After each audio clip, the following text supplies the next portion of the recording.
Ako'y sumali nun sa akro upang aking pagtibayin na ang lahat ng membro'y kapatid ko'y gagalangin. Ipagtanggol ang pangalan, wag lang hahamakin. Basta maayos kapatiran yan, isang dalangin. Tinanggap ko mga palo kahit sobra ang sakit na parang di naaalis sa pagkakadikit. Nang matapos palakpakan, congrats kahit pikit. At taas noong isisigaw na ako ay legit.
Paningotra bang palitag kay Soteron.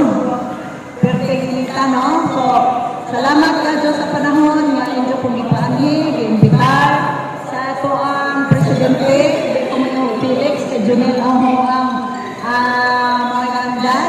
Salamat ka Diyos sa inyo ang Presidente, sa itong kapitan, yan nga Junini, ang ato ang kapitan sa ito ang Barangay Pitugon, sa Jod, ako kumpare.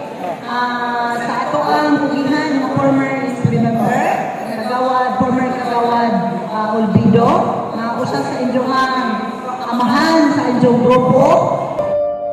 Ako'y sumali nun sa akro upang aking pagtibayin na ang lahat ng membro'y kapatid ko'y gagalangin. Ipagtanggol ang pangalan, wag lang hahamakin. Basta maayos kapatiran yan, isang dalangin. Tinanggap ko mga palo kahit sobra ang sakit na parang di naaalis sa pagkakadikit. Nang matapos palakpakan, congrats kahit pikit. At taas noong isisigaw na ako ay legit. Marami na akong nakasalamuhang, kala mo kung sino. Mapa-officer, senyores, membro, kala mo perfecto.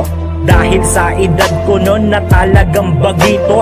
Maraming humusga ngunit di nagpapa-apekto. Paso sa aking kamay ang siyang nagsilbing gabay upang kilalanin, makilala hanggang mamatay. Di man ako nagtagumpay sa aking paglalakbay, mananatiling alaala mga iniwan ng buhay.